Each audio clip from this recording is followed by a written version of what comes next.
जिन्होंने प्रेमचंद और उनके जैसे कहानीकारों की परंपरा को आगे बढ़ाया।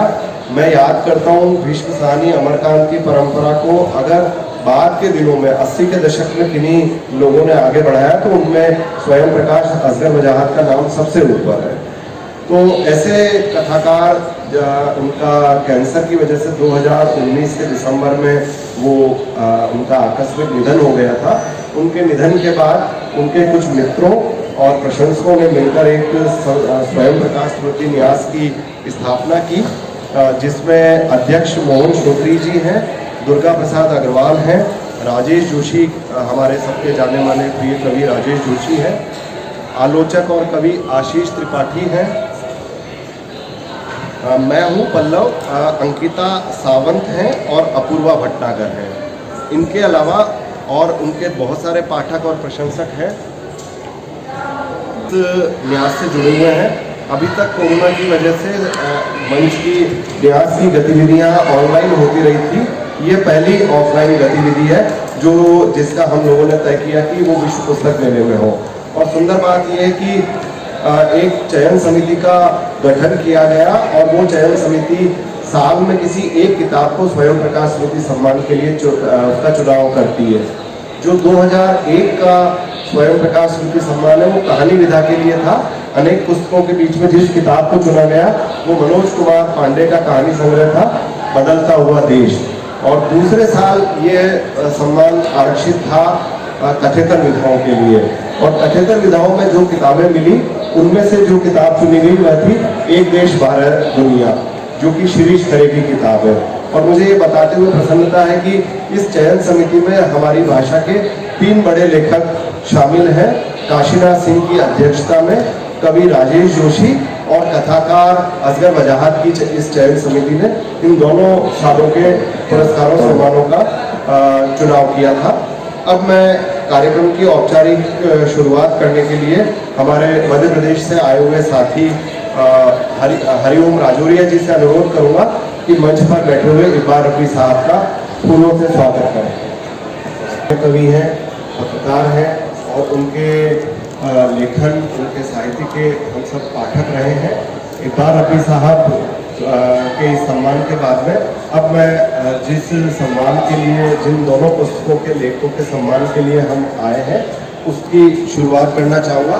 मैं सबसे पहले सुमन परमार से, हम 2001 की किताब के लेखक और किताब का सम्मान करेंगे मनोज कुमार पांडे का पहले। उसके लिए मैं सबसे पहले सुमन से आग्रह करूँगा कि वह आए और मनोज कुमार पांडे को दिए जाने वाले प्रशस्ति पत्र का वाचन करें। पुस्तक मेला में आप सभी का स्वागत है। प्रशस्ति पत्र। यह अत्यंत हर्ष का विषय है कि स्वयं प्रकाश स्मृति न्यास द्वारा घोषित स्वयं प्रकाश स्मृति सम्मान हिंदी के जाने माने कथाकार मनोज कुमार पांडे के कहानी संग्रह बदलता हुआ देश को समर्पित किया जा रहा है। इस कृति को वरिष्ठ हिंदी साहित्यकार प्रोफेसर काशीनाथ सिंह, वरिष्ठ हिंदी कवि राजेश जोशी और वरिष्ठ कथाकार नाटककार असगर वजाहत की चयन समिति ने सर्वसम्मति से सम्मान की सर्वथा योग्य पाया। समिति ने अपनी संस्तुति में कहा कि पांडे का यह कहानी संग्रह लोकतंत्र की बतौर कालखंड का दिलचस्प किंतु बेचैन और विक्षिप्त करने वाला आख्यान प्रस्तुत करता है। मनोज कुमार पांडे ने अपने पूर्व कहानी संग्रहों शहतूत, पानी तथा खजाना से हिंदी पाठक समाज को आश्वस्त किया है कि वे प्रेमचंद, अमरकांत, हरिशंकर परसाई और स्वयं प्रकाश की कथा परंपरा के वारिस और वाहक हैं। उनकी यह कृति कहानी को नए मुहावरे में प्रस्तुत करने का सुंदर प्रयास है। कहानीकारों की नई पीढ़ी में मनोज कुमार पांडे अलहदा और खास है। उनकी कहानियां हिंदी के जातीय गर्व के पाठ सुख का अद्भुत उदाहरण भी बन सकती है, जिसके लिए कथा की अंतर्वस्तु और कहन की वक्रता को समान श्रेय देना होगा। प्रसंग जैसी लगती इस संग्रह की कथाओं की शक्ति इनमें मौजूद विडंबनाओं से आती जा सकती है, जो हमारे समय की उपज है। साथ ही विचारधारा की शक्ति और परंपरा का ज्ञान इन कहानियों को पूरे प्रहसन बन जाने से रोकता है। मनोज कुमार पांडे न्यास द्वारा स्थापित इस सम्मान को ग्रहण करने वाले पहले लेखक हैं। उनकी कहानी संग्रह को वर्ष 2021 का स्वयं प्रकाश स्मृति सम्मान समर्पित किया जाना सचमुच गौरवपूर्ण है। पांडे अपनी किस्सा गोई से हिंदी साहित्य जगत को लंबे समय तक समृद्ध करते रहेंगे। इन्हीं शुभेच्छाओं के साथ यह प्रस्तुति पत्र 11,000 रुपए और शॉल आपको भेंट किए जाते हैं। इस भारत दुनिया को समर्पित किया जा रहा है। इस कृति को वरिष्ठ हिंदी साहित्यकार प्रोफेसर काशीनाथ सिंह, वरिष्ठ हिंदी कवि राजेश जोशी और वरिष्ठ कथाकार नाटककार असगर बजाज की चयन समिति ने सम्मान के संस्था योग पाया। समिति ने अपनी संस्तुति में कहा है कि युवा लेखक शिरीष खरे का रिपोर्टाज लेखन एक साथ वैचारिक और साहित्यिक कसौटियों पर खरा उतरता है। उनकी पुस्तक एक देश द्वारा दुनिया उस लेखन परंपरा का विकास है जो रांगे राघव, अमृत राय और स्वयं प्रकाश जैसे लेखकों ने निर्मित की है। यह सामाजिक सरोकारों वाला ऐसा समर्थ गद्य है जो कथेतर लेखन को भी ऊंचाई देने वाला है। स्वयं प्रकाश अपने कहानी लेखन के साथ साथ कथेतर लेखन में जिन सामाजिक सरोकारों के लिए सृजनरत रहे, उन्हीं सरोकारों को शिरीष खरे की इस कृति में देखना आश्वसितप्रद है। खरे ने अपने पत्रकारिता करियर में भारत के उन इलाकों में जाकर मामूली लोगों के जीवन के संघर्षों को कलमबद्ध किया है जिनकी तरफ मुख्य धारा के मीडिया का ध्यान आमतौर पर नहीं जाता। वे अपनी रिपोर्टिंग के लिए देश के उपेक्षित भूभाग को ही नहीं चुनते, बल्कि विकास की दौड़ में मीलों पीछे रह गए असाधारण नागरिकों के दुख दर्द, उनके रिपोर्टाज लेखन को साहित्य की गरिमा प्रदान करते हैं। शिरीष खरे न्यास द्वारा स्थापित यह सम्मान को ग्रहण करने वाले दूसरे लेखक हैं। उनकी रिपोर्टाज पुस्तक को कथेतर श्रेणी में वर्ष 2022 का स्वयं प्रकाश स्मृति सम्मान समर्पित किया जाना सचमुच गौरवपूर्ण है। जनपक्षधर विचार की रोशनी में किया गया यह सृजन खरे के प्रति भरोसा जगाता है कि वे भविष्य में और बड़ी रचनाएं हिंदी को देंगे। इन्हीं शुभेच्छाओं के साथ यह प्रशस्ति पत्र 11,000 रुपये और शाल आपको भेंट किए जाते हैं। नई दिल्ली, तारीख।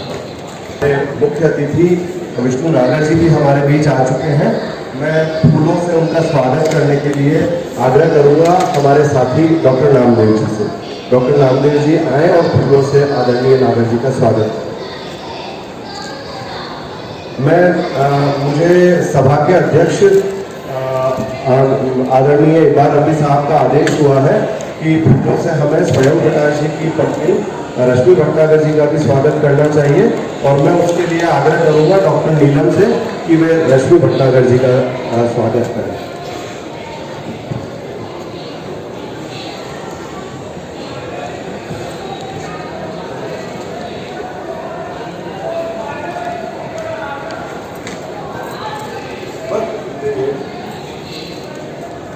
धन्यवाद धन्यवाद।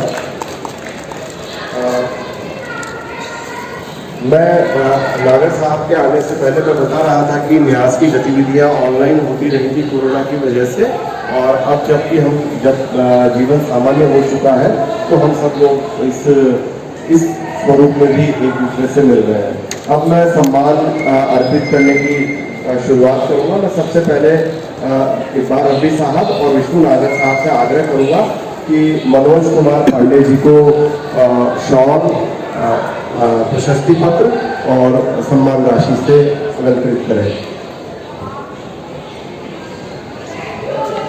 मैं आग्रह करूंगा आमोद माहेश्वरी जी से, वे भी मंच पर आ जाए क्योंकि ये केवल लेखक का ही नहीं, पुस्तक का भी सम्मान है।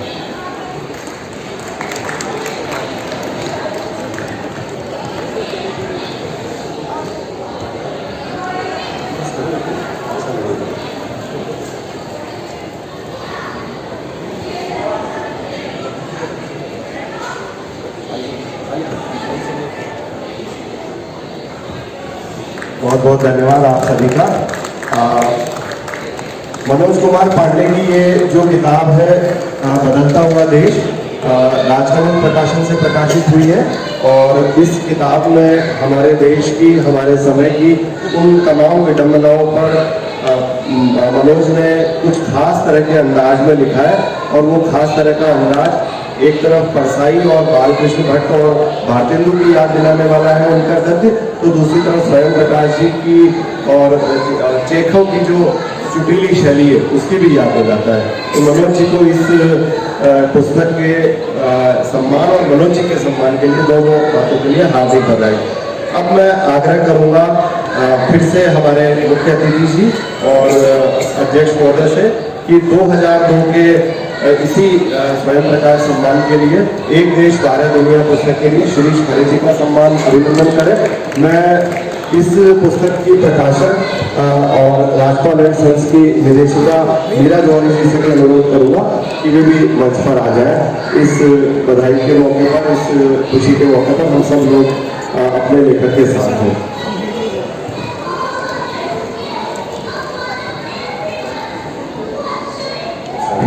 दो 2022 बात कीजिए।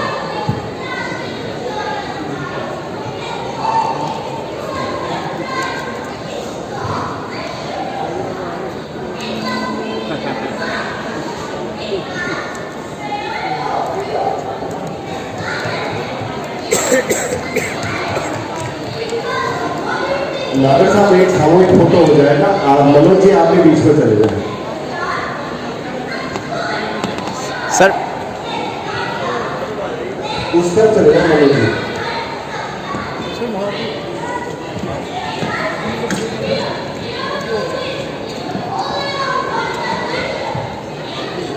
Sir, please, can we get a straight angle? Up to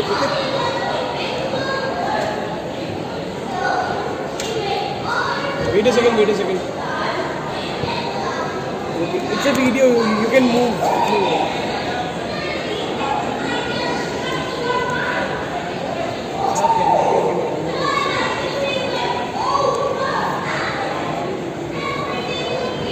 धन्यवाद, धन्यवाद आप सभी का धन्यवाद।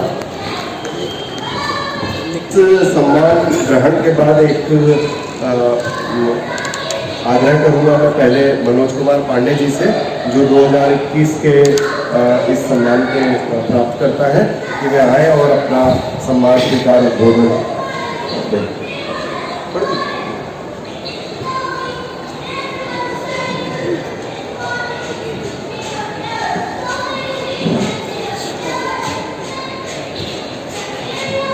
सबसे पहले तो मैं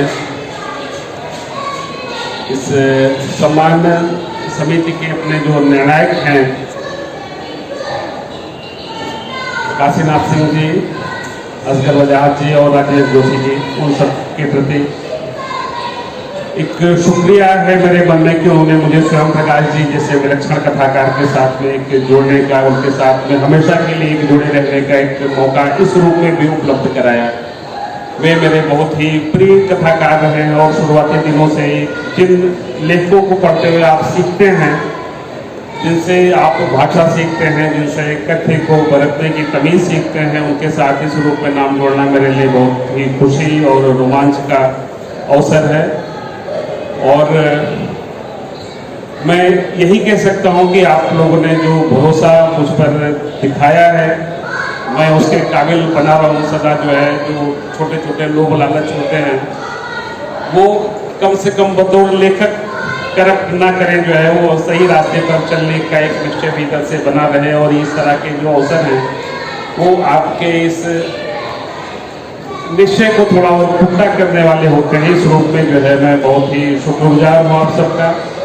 और मेरे कई दोस्त यहाँ पर बैठे हुए हैं इस अवसर पर, जो है कुछ हैं, कुछ चले गए। आमोद जी हैं, मीरा जी हैं, हरिओम भाई हैं, सीमा भाभी हैं, कबीर संजय बैठे हैं पीछे, संदीप हैं। आप सबके प्रति भी यहाँ पर जो आप बैठे हैं, मैं पूरे सबके प्रति शुक्रिया, स्वयं प्रकाश जी के पूरे परिवार के प्रति शुक्रिया और आभार है। आप सबके प्रति आभार, इससे ज़्यादा कुछ और बहुत कहने का भी मन नहीं है। बस मैं यही कह सकता हूँ कि स्वयं प्रकाश जी की स्मृति में सम्मान को पाकर खुश हूँ और अच्छा लग रहा है। बहुत बहुत धन्यवाद। धन्यवाद मनोज जी। मैं कहता हूँ अपने मित्रों से कहता हूँ, लिखते हुए भी ये बात लिखता हूँ और आज फिर दोहरा देता हूँ कि नई शताब्दी की, नए दिनों की जो कहानी की हमारी दुनिया है, हिंदी कहानी की जो दुनिया है, उस दुनिया में मनोज पांडे, चंदन पांडे, विमलचंद पांडे, केवल पांडे ही नहीं और भी बहुत सारे कहानीकार, ये सब वो कहानीकार हैं जिन्होंने नए जमाने के होने के बावजूद अभी भी अपनी पक्षधरता, मनुष्यता के प्रति जो पक्षधरता है उसको लेकर कोई समझौता नहीं किया है। ये बात ठीक है कि ये वैसे मुखर भी नहीं दिखाई देते जैसे मुखर किसी जमाने में सुरेश काकट या दूसरे हमारे कहानीकार जो जनवादी कहानीकार दिखाई देते थे, लेकिन इस बात में कोई संदेह नहीं है कि उनकी पक्षधरता मनुष्यता के प्रति, मामूली लोगों के प्रति अक्षुण्ण है। और ऐसी ही प्रतिबद्धता, ऐसी ही संबद्धता शिरीष खरे की किताब एक देश 12 दुनिया में दिखाई दी थी। एक देश 12 दुनिया रिपोर्टाजों की किताब है और उस किताब में अगर आप उस किताब को देखेंगे, पढ़ेंगे तो पाएंगे कि उस किताब में भारत के उन इलाकों और उन लोगों के चित्र हैं, उन लोगों का वर्णन है, उन लोगों की जिंदगी का उसमें दृश्य आया है जिनका जो दृश्य आमतौर पर मीडिया की मुख्य धारा के मीडिया के तमाम मंचों से गायब रहते हैं, चाहे अखबार हो, चाहे टेलीविजन हो, चाहे और दूसरे तमाम साधन हो। मनोज छत्तीसगढ़ में जाते, माफ कीजिए, शिरीष छत्तीसगढ़ में जाते हैं, शिरीष विदर्भ के उन इलाकों में जाते हैं जहां किसान आत्महत्या कर रहे हैं। तो एक अद्भुत सी, एक अनूठी सी किताब एक देश 12 दुनिया उन्होंने लिखी। अब मैं शिरीष को मंच पर बुलाऊंगा, वे अपना वक्तव्य प्रदान करें।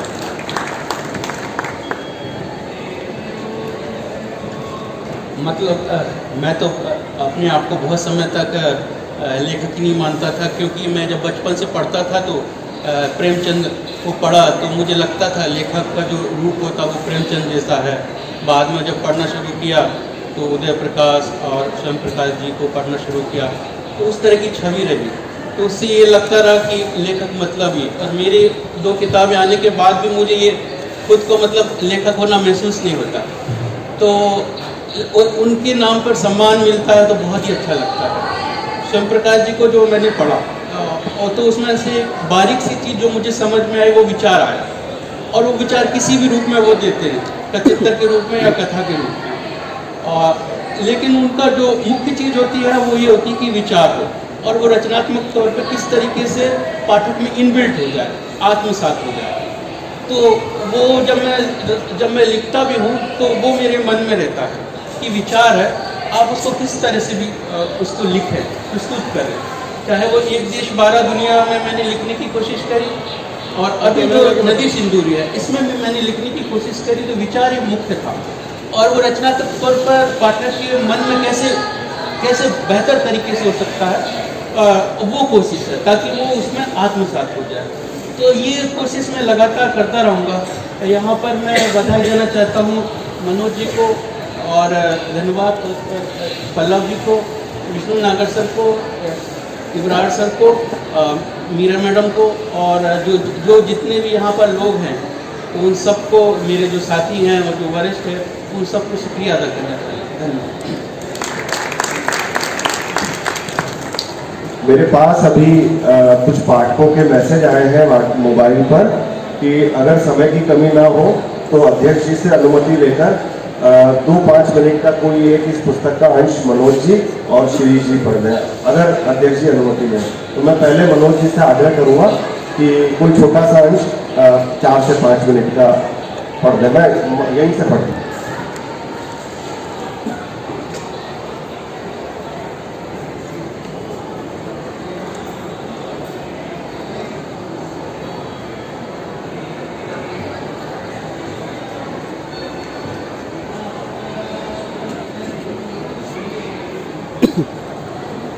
इसमें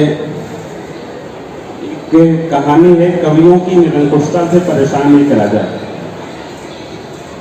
ये सारी की सारी कहानियां एक खास रेफरेंस में एक देश है, एक काल्पनिक देश है, स्वर्ण देश, आप उसको खोज सकते हैं बहुत आराम से किताब पढ़ते हुए। तो उसके राजा ने उसको ये लगा कि कवि जो है किसी भी विषय पर कविता लिख देते हैं और उस चीज को थोड़ा सा सेंसर करना चाहिए। उनको जो है बहुत सारे विषय ऐसे हैं जिन पर कविताएं नहीं लिखते और बहुत सारे ऐसे हैं जिस पर हमेशा लिखते रहते हैं। तो उसने कहा कि नहीं, विषय हम बताएंगे और अगर जो हमारे दिए विषय पर नहीं लिखेंगे उनको जो है उनके लिए कागज और कलम बेकार करना जो है ये बहुत बर्बादी है चीजों की। तो उसी कहानी का एक छोटा सा हिस्सा है। यह बहुत पुरानी बात है कि कवियों को नींद नहीं आती, पर नया राजा इस तथ्य से अनजान था।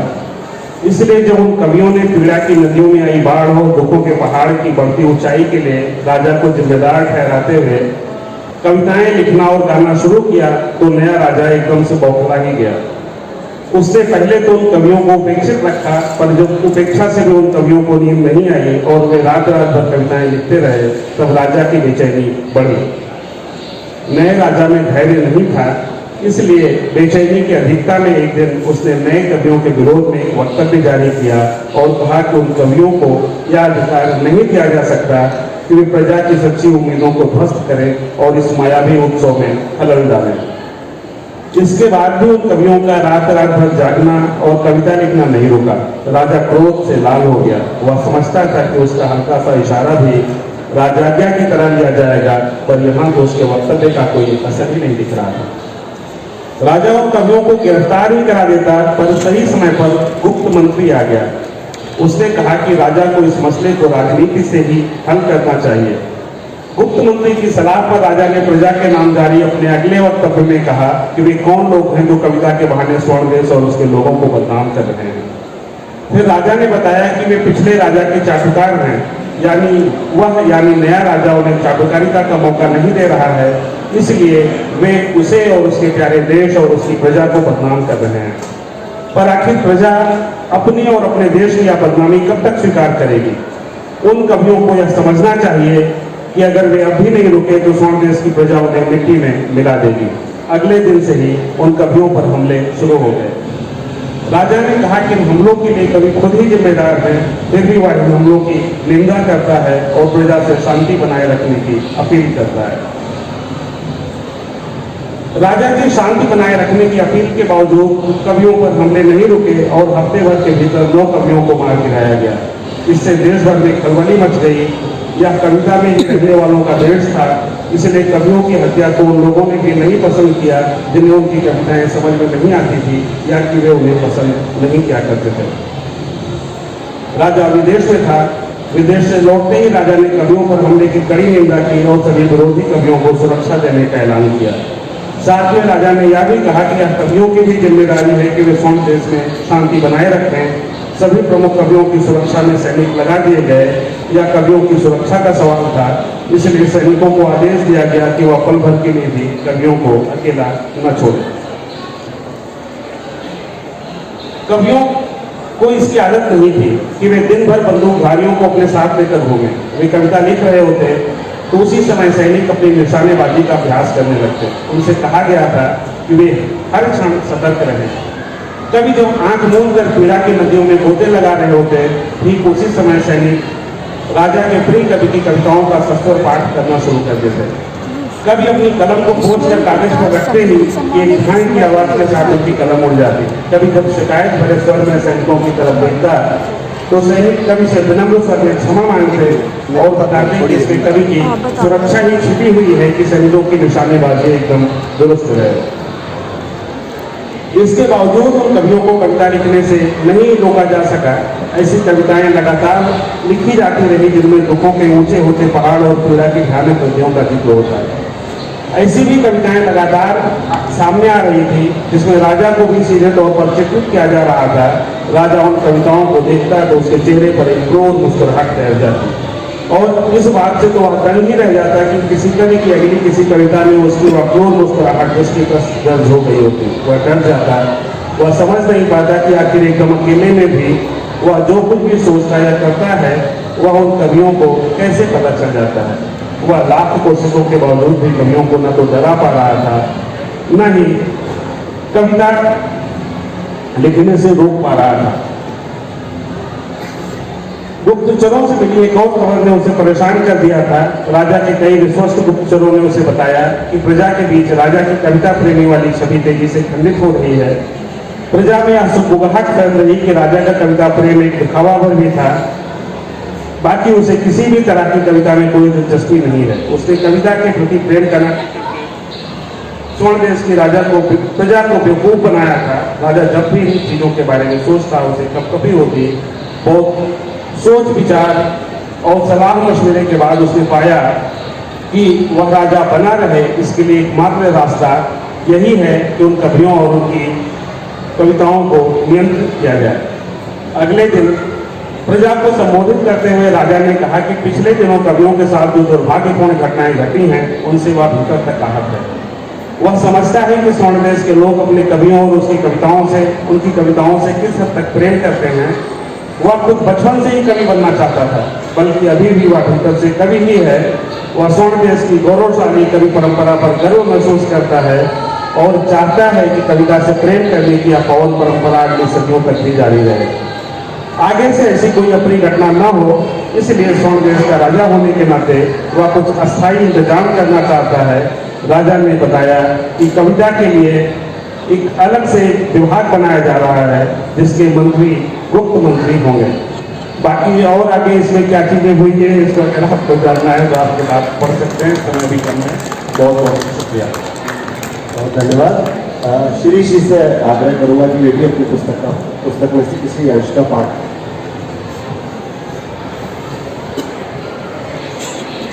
महाराष्ट्र में जो विदर्भ है वो किसान आत्महत्या के लिए कुख्यात है, पर विदर्भ का एक हिस्सा है, पहाड़ी हिस्सा जो सतपुड़ा वाला हिस्सा है, वहाँ पर कोरकू आदिवासी रहते थे। तो मैंने 2008 में वहाँ गया था और मैं किसी दूसरे काम से गया था, लेकिन उसकी स्मृति मेरे मन में बसी हुई थी। तो मैंने शुरुआती हिस्सा वहीं से शुरू किया, क्योंकि वहाँ से फिर मेरी भी लाइफ चेंज होती है। तो वो हिस्सा मैं पढ़ के सुनाना चाहता हूँ। उसका जो शीर्षक है वह कल मर गया, मेलघाट महाराष्ट्र। वह कल मर गया, 3 महीने भी नहीं हुआ। वह कल मर गया, 3 महीने भी नहीं हुआ। एक माँ के मुंह से सपाट नेज़े में अपने मासूम बच्चे की मौत की खबर सुन मैं भीतर तक हिल गया। अब अपने किए गए सवाल पर शर्मिंदा हूँ, जिसे दोहरा नहीं सकता हूँ। वह बार बार पानी के लिए पूछ रही है और मैं हूँ कि खुद पानी पानी हूँ। अब लौटा जाए। कालूराम नहीं बोलता तो मुझे एहसास ही नहीं होता कि मैं यहाँ कितनी देर से बैठा हूँ। फिर हम दोनों उस जगह और उस स्थिति से उठकर चले आए जिसका सामना करने के लिए तैयार नहीं थे। कालूराम मुझे अपनी मोटरसाइकिल से उस वीरान जंगल के गांव-गांव, घाट-घाट और घर-घर घुमा रहा था और मैं उसके पीछे बैठकर सुबह 6:30 बजे से अब तक 150 किलोमीटर से कहीं ज़्यादा इलाका घूम चुका था। हम दोनों कुपोषण की कहानियाँ तलाश रहे थे। इस दौरान हमें बताया गया था कि कई दिनों से एक बच्चा बहुत बीमार है, भूख से सूख सा गया है। बावजूद इसके मुझे ऐसी किसी परिस्थिति का अंदाजा इसलिए नहीं था कि इससे पहले में मैं कई कमजोर माँओं और बच्चों को देखने की तकलीफ को झेल चुका था, या यूँ कहें कि आगे हो चुका था। मैं इस बात से वाकिफ था कि भूख किसी के साथ भेदभाव नहीं करती, जानता था कि वह सबका पेट बराबर जलाती है और इस पेट की आग को बुझाने लायक जरूरी अनाज सबके हिस्से में नहीं होता। लेकिन ताज़ा दृश्य मेरे सब्र की इंतहा थी। मैंने भूख के निर्मम रूप को इससे पहले इतने करीब से कभी नहीं देखा था। महाराष्ट्र सरकार के पर्यटन विभाग ने बाघ का फोटो दिखाकर जिन हरी भरी सुंदर पहाड़ियों को राज्य के सबसे सुंदर स्थलों में से एक बताया था, अंदाजा नहीं था कि यहाँ की माताएं इस हद तक भूखी होंगी कि भूख से बिलबिलाकर दम तोड़ने वाले अपने नवजातों को बस देखती रह जाएंगी। ये मेरी कल्पना से परे था कि भला कोई माँ इस तरह सपाट लहजे में अपने बच्चे की मौत की खबर सुना सकती है। मेरे लिए सबसे हैरान और परेशान करने वाली बात थी यह है 13 नवंबर 2008 की ढलती हुई दोपहर। मेलघाट में यह मेरा चौथा और आखिरी दिन है। यदि मेलघाट की चिकलदरा को केंद्र माने तो 3 सहयात्रियों के साथ एक जीप और 2 अलग अलग मोटरसाइकिल से 4 दिशाओं की ओर मैं अब तक 600 किलोमीटर का इलाका घूम चुका हूँ। यानी हर दिन एक अलग दिशा में औसतन 150 किलोमीटर। इस तरह कुल 13 गाँव के विवरण जमा कर चुका हूँ। चिकलदरा से 125 किलोमीटर दूर यह मेरी मेलघाट यात्रा के आखिरी गांव का आखिरी घर है। लेकिन मैंने तय किया कि इस घर का नाम मैं छिपा लूंगा, उस औरत का नाम और उम्र भी छिपा लूंगा जिससे मिलकर अभी अभी लौट रहा हूँ। अब मैं शायद ही उसके घर लौटूं। पीछे मुड़कर देखता हूँ तो उसका घर कोरकू जनजाति के बाकी घरों जैसा ही है, पर इतना छोटा है कि उस पर 3-4 लोग भी पैर पसार कर नहीं बैठ पाएंगे। घर के नाम पर माटी, घास और कमजोर लकड़ियों की 4 दीवारी के बूते खड़ी पतरी की छत तो है, लेकिन उसके अंदर भयावह खालीपन पसरा है। कालूराम नहीं बताता तो मुझे पता ही नहीं चलता कि असल में इससे पहले उस औरत के 2 और बच्चों ने भूख से बिलबिलाकर इसी तरह दम तोड़ा है।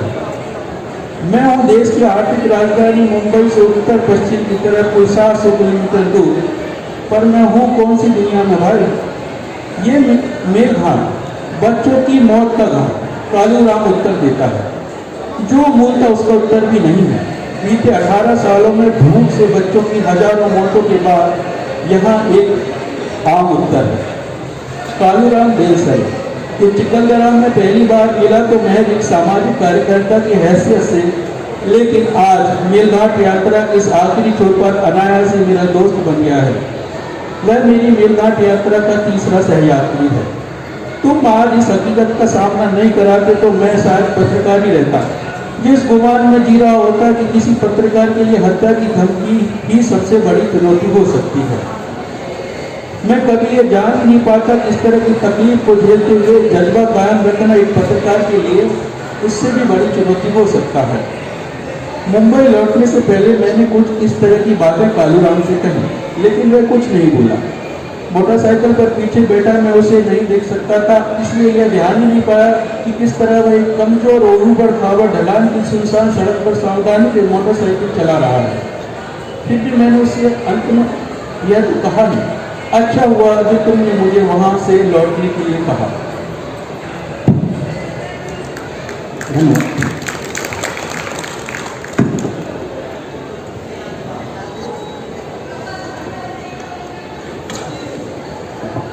धन्यवाद शिरीष भाई। अब मैं हमारे मुख्य अतिथि आदरणीय नागर साहब से निवेदन करूंगा कि वे 2 शब्द अवसर पर कहें। धन्यवाद इस आयोजन में मुझे आमंत्रित करने के लिए, और मैं दोनों लेखकों को बधाई देता हूँ, मनोज जी को और शिरीष खरे जी को। और सचमुच जो है आज जितना हिस्सा सुना, इससे पल्लव जी और तमाम लोगों ने जो एक निर्णय किया है वो सही मालूम देता है, क्योंकि इन दोनों लेखकों की जन प्रतिबद्धता पर किसी तरह का कोई संदेह नहीं किया गया।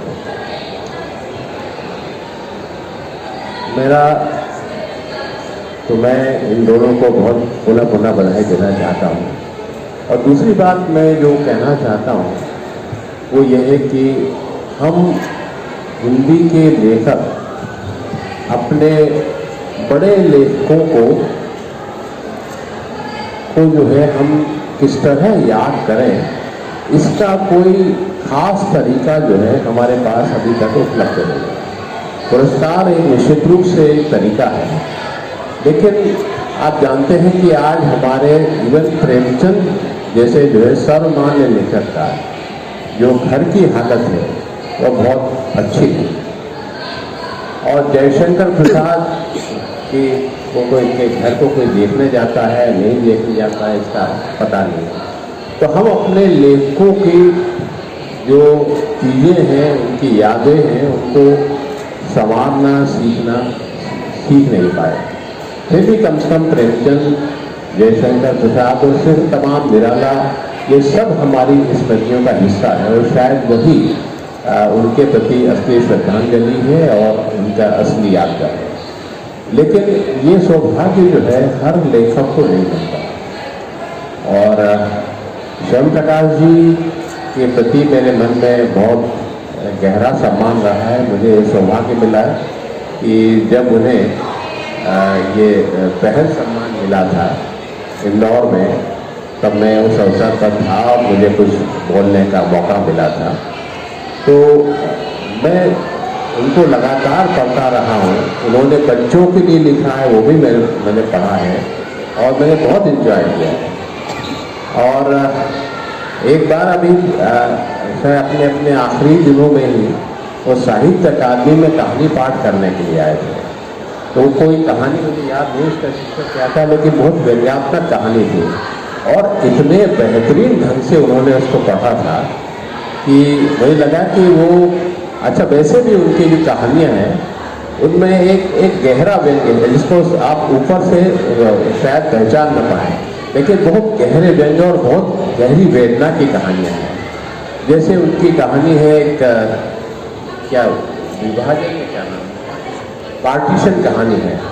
क्या मतलब एक मुस्लिम साधारण आदमी जो कि तमाम मुसीबतों से कहाँ पहुँचा था, एक छोटी सी दुकान खोल के तमाम लोगों से जो वहाँ के हिंदू और दूसरे लोग थे, पढ़े लिखे लोग थे, उनकी बिरादरी का एक सदस्य अपने आप को मानता था और बहुत खुश था कि वो पाकिस्तान में गया अपने बाकी परिवार के लोगों के साथ, वो यहीं हिंदुस्तान में रहा। और फिर एक छोटी सी घटना जो इस तरह के हिंदूवादियों के मन में उसके प्रति एक नफरत फैल रही थी कि यहाँ इसके पढ़े लिखे लोग क्यों आते हैं इस दुकानदार के पास, तो उस छोटी सी नफरत ने उस आदमी को कितना अकेला कर दिया, कितना बिल्कुल मतलब ऐसी हालत में ला दिया कि वो जो अपने तमाम जिनको मित्र मानता था उनको मित्र नहीं मान पाया। तो ये जो पार्टीशन है वो पार्टीशन 1947 में ही नहीं हुआ था, वो पार्टीशन अभी भी जारी है। इसका उदाहरण है ये पार्टीशन कहानी।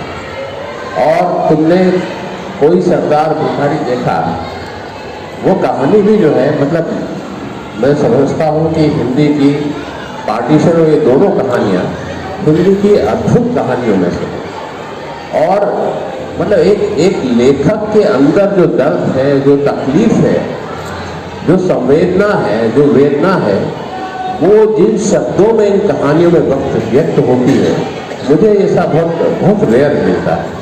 कविताओं में भी कम मिलता है और कहानियों में तो और भी कम मिलता है। तो ऐसे लेखक, और उनकी एक और कहानी है जो बहुत चर्चित है, जिसमें तृतीय श्रेणी की यात्रा वो करते हैं। तो उसमें भी तृतीय श्रेणी की जो बिना रिजर्वेशन के जो यात्रा होती है, नीलगांज का सफर, तो उस सफर में क्या क्या देखना पड़ता है, किस किस तरह से वो होता है। हम लोगों ने भी, ज़्यादातर लोगों ने भी कभी न कभी ऐसी कभी क्या, मैंने तो कई बार जो है इस तरह की यात्राएं की, पर जिस तरह उन्होंने उस यात्रा को स्मरणीय बनाया है, इस तरह से जीवंत किया है, वो बहुत बड़ी बात है। मुझे तो पहले जो है ये तीसरी श्रेणी की यात्रा करना ही बहुत अच्छा लगता था कि कम से कम इसमें दरवाजे खुले रहते हैं, या आप जीवन को नज़दीक से देख सकते हैं। फिर धीरे धीरे ऐसी स्थितियाँ आई कि आप जो है हम लोग AC वाले में बैठने लगे, और अब जो है इस तरह के सफ़र करना जो है अब बहुत भारी लगने लगा। और ये और जबकि जो है श्याम प्रकाश जी ने, वो कहते हैं कि मैंने ज़्यादातर कहानियाँ अपनी 3rd क्लास की रेल यात्रा के दौरान पाई। तो ये एक रेल यात्रा भी एक अद्भुत दुनिया है, और उस अद्भुत दुनिया से कुछ पा लेना एक लेखक के लिए बहुत बड़ी उपलब्धि है। तो मैं वो हमेशा हमारी स्मृतियों में बने रहे। कम से कम उन्होंने कहीं कहा है कि मैंने वैसे तो 250 कहानियाँ लिखी हैं, पर 2-4 कहानियाँ भी अगर ऐसी बच जाएं कि मेरी मतलब लेखक की मृत्यु के बाद भी उस लेखक को याद किया जाए, तो ऐसी 2-4 कहानियाँ नहीं, बहुत सी कहानियाँ उनके पास हैं। लेकिन जो हालात हैं तो मुझे लगता है कि शायद हम उनको उस ढंग से याद नहीं कर पा रहे हैं जिसके कि वो योग्य थे और योग्य बने रहे। और शायद ऐसा वक्त आए, शायद ये बहुत बुरा वक्त है, वो उससे भी बुरा वक्त है जिस वक्त के बारे में स्वयं प्रकाश जी ने लिखा था। तो शायद कुछ थोड़ा बेहतर रखता है तो शायद हम स्वयं प्रकाश जी को उतनी गहराई से और उस शिद्दत से याद कर सकें जिसके वो योग्य थे। और जिस वेदना और तकलीफ का वो वर्णन करते हैं, बहुत ही इतनी रेयर है, इतनी अनोखी है, इतने कम लेखकों में वो पाई जाती है कि मुझे हमेशा मेरी स्मृतियों का वो उनकी कहानियाँ और वे स्वयं हिस्सा रहे हैं। तो इतना ही बात मैं कहना चाहता हूँ। और फिर से इन दोनों लेखकों का जिन लोगों ने चयन किया है उन सारे निर्णायकों को भी बधाई देना चाहता हूँ। बहुत बहुत धन्यवाद सर। अब इससे पहले कि अध्यक्षीय उद्बोधन हो, एक छोटी सी चीज़ और बच गई है। स्वयं प्रकाश जी की कहानियों का एक नया चयन आज ही प्रकाशित होकर आया है। मैं प्रभाकर प्रकाशन के संपादकीय निदेशक अंशु चौधरी से आग्रह करूंगा कि अध्यक्ष जी और हमारे मुख्य अतिथि और दोनों पुरस्कृत कथाकारों के हाथों से इसका लोकार्पण करवाएं।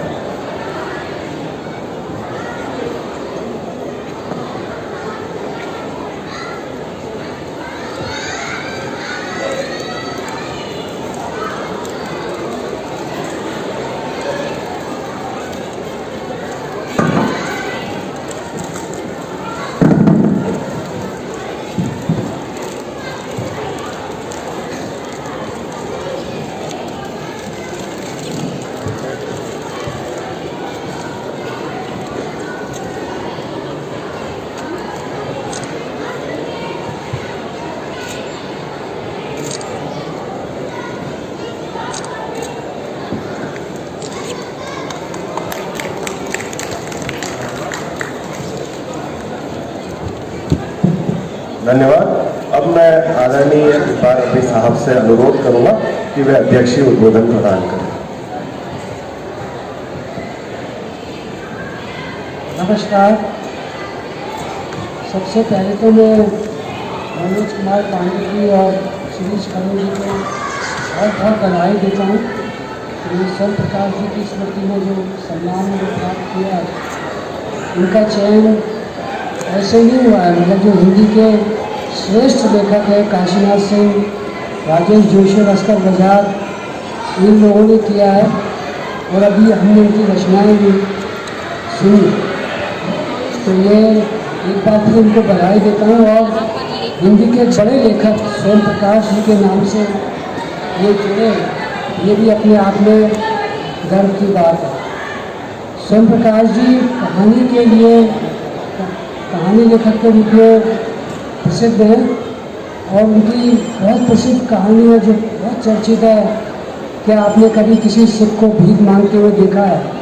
बहुत मशहूर कहानी है। और भी उसके अलावा, कहानी के अलावा उनका गद्य जो है वो बहुत ताकतवर गद्य है, बहुत प्रभावशाली है। जैसे उनकी किताब है कुछ, उसका नाम नौशाला जैसा कुछ है, जिसके अंदर एक रेणु पर लेख है जो आलोचक की प्रतिभा को दर्शाता है। उनमें किस कदर दृष्टि थी, व्यापक गहराई में जाना, रचना का विश्लेषण करना।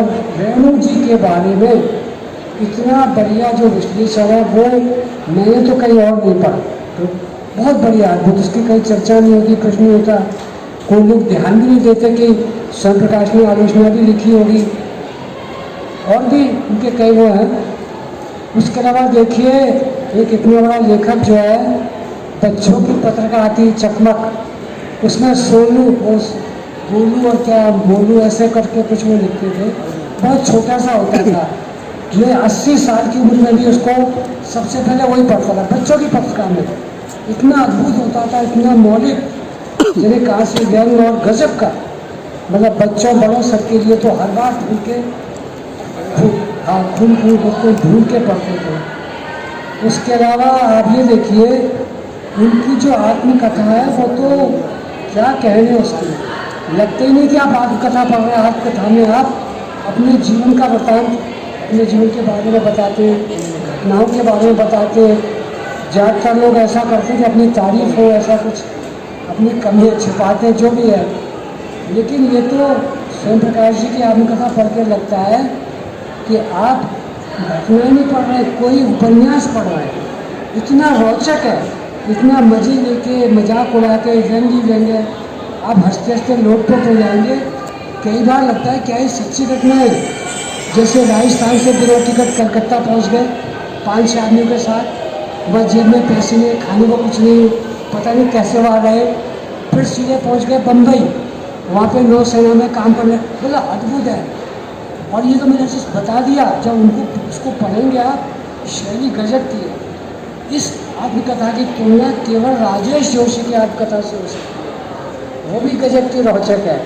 और लेकिन ये बताना मुश्किल है कि राजेश जोशी की आत्मकथा ज़्यादा बढ़िया या स्वयं प्रकाश जी की, मतलब गजब की है उनका गद्य जो है। इसके अलावा किसी भी पत्रिका में लोग संपादकीय नहीं पढ़ते, कहानी पढ़ेंगे, कविता पढ़ेंगे। लेकिन जब ये वसुधा के संपादक थे तो हमको मजबूर होकर इनका संपादकीय पढ़ना पड़ता है। राजेंद्र यादव की बात हंस में जो लिखते थे, उसके बाद पहले व्यक्ति स्वयं प्रकाश थे जो साहित्यवाद तो खैर छोड़ो, साहित्यिक पत्रिका थी, लेकिन उनके संपादकीय में एक अंक के बाद दूसरे अंक के बीच जो राजनीतिक घटनाएं होती थी उनका विश्लेषण करते थे। ऐसा अद्भुत दृष्टि, ऐसे अद्भुत विश्लेषण होता था कि सारी चीज़ें क्लियर, मतलब एकदम संगमरमर की तरह साफ दृष्टि, यानी अद्भुत होता था। उससे एकदम पढ़ने वाले की दृष्टि भी साफ हो जाती थी। तो मतलब वो तो उनके बारे में फिर इतना समय नहीं कि आप विस्तार से बोलें। उनकी स्मृति को मैं एक बार नमन करता हूँ। 2 नए लेखकों को पुरस्कार देकर हमने स्वयं प्रकाश जी का भी सम्मान किया है, और ये हमारे सौभाग्य की बात है कि उनकी श्रीमती जी, उनके परिवार के लोग यहाँ मौजूद हैं, उनके हमने दर्शन किए। मैं इस कार्यक्रम के आयोजकों को एक बार फिर धन्यवाद देता हूँ। नमस्कार। बहुत बहुत धन्यवाद सर। और अब अंतिम कड़ी इस आयोजन की स्वयं प्रकाश स्मृति न्यास की तरफ से जयपुर से आए हुए डॉक्टर दुर्गा प्रसाद अग्रवाल आभार ज्ञापन करेंगे।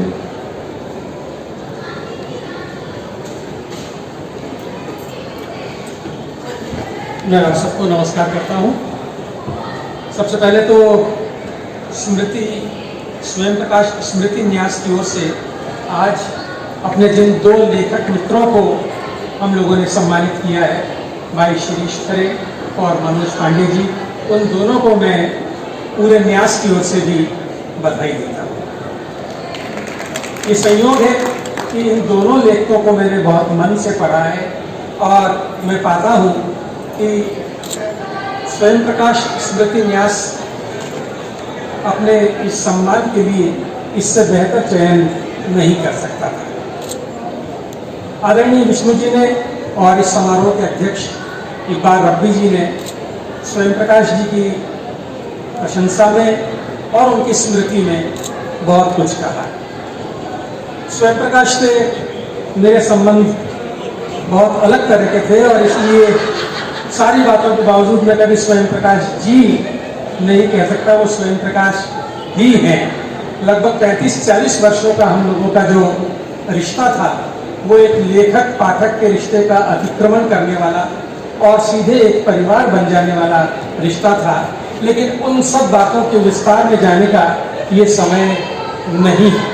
लेकिन निश्चय ही स्वयं प्रकाश हमारे समय के सबसे बड़े, सबसे महत्वपूर्ण लेखकों में से थे, और मैं किसी लेखक के बड़ेपन का एक पैमाना ये भी मानता हूँ कि जैसे जैसे समय बीतता है वो बासी न होकर और अधिक प्रासंगिक होता जाता है।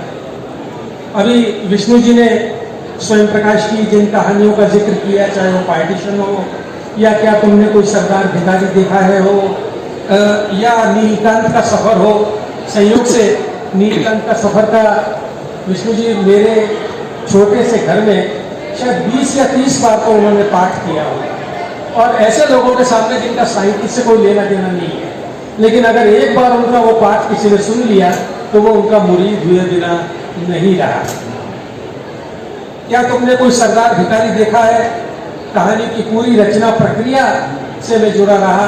वे सर्गिपल्ली जा रहे थे और उस दौरान वो सारा मामला हुआ, और तब पहले उनका एक पत्र आया जिसमें उन्होंने ये सारा प्रसंग लिखा, और बाद में उस पत्र को उस कहानी के रूप में ढलते हुए भी मैंने देखा। तो ऐसे बहुत सारी बातें हैं। बहरहाल आपने बिल्कुल सही कहा है कि हम लोग अपने लेखकों का वो सम्मान नहीं कर पाते हैं, उन्हें अपनी स्मृति में उस तरह स्थायी नहीं बना पाते हैं जिसके वे पात्र हैं। प्रेमचंद हो, जयशंकर प्रसाद हो, या और बहुत सारे लेखक हो, बल्कि मुझे बहुत बार ये लगता है कि वो जो लोग 20-30 साल पहले तक लिख रहे थे और जो चर्चा में थे, अगर आज के बच्चों से हम बात करें तो वे शायद उनका नाम भी नहीं जानते। ऐसी लंबी एक सूची है। लेकिन ऐसे में अगर स्वयं प्रकाश स्मृति न्यास थोड़ा सा भी प्रयास करके किसी तरह अपने समय के इस लेखक को जीवित रख पा रहा है, तो मुझे लगता है कि ये बात न केवल सराहनीय है, औरों के लिए भी प्रेरक है कि कैसे हम अपने लेखक को सम्मान दें और उसे लोगों की स्मृति में बनाए रखें। स्वयं प्रकाश की कहानियों की एक और किताब का अभी लोकार्पण हुआ है। ये भी एक तरह से लेखक को अपने पाठक की मन की स्मृति में जीवित रखने का सराहनीय प्रयास है। मैं प्रभाकर प्रकाशन के श्री अंशु कुमार चौधरी जी को भी धन्यवाद देता हूँ कि उन्होंने ठीक इस अवसर पर इस किताब को प्रकाशित किया है। इस आयोजन में जिनका भी सहयोग रहा है, मैं उन सब के प्रति हार्दिक आभार व्यक्त करना चाहता हूँ। विशेष रूप से सबसे पहले तो भाई शिरीष और मनोज का आभार कि उन्होंने हमारे इस प्रस्ताव को स्वीकार किया और यहाँ आने की सहमति उठाई। इस समारोह के अध्यक्ष आदरणीय इकबाल रब्बी जी का आभार, विष्णु नागर जी का आभार कि उन्होंने अपने वक्तव्यों से इस समारोह को गरिमा प्रदान की। इस आयोजन की व्यवस्थाओं के लिए साहिल, पीयूष और सुमन परमार का विशेष रूप से आभार, और उन सब का आभार जिन्होंने हमें ये सारी सुविधाएं प्रदान की, और आप सबका आभार दोस्तों कि आप लोग इस कार्यक्रम में हमारे साथ बने रहे। एक बार फिर आप सबके प्रति बहुत बहुत आभार, और विशेष आभार रश्मि जी का कि जो अपने परिवारजनों के साथ इस कार्यक्रम में उपस्थित होकर हम लोगों का उत्साह बढ़ा रही है। बहुत बहुत धन्यवाद। धन्यवाद। अब आयोजन समाप्त हो गया है।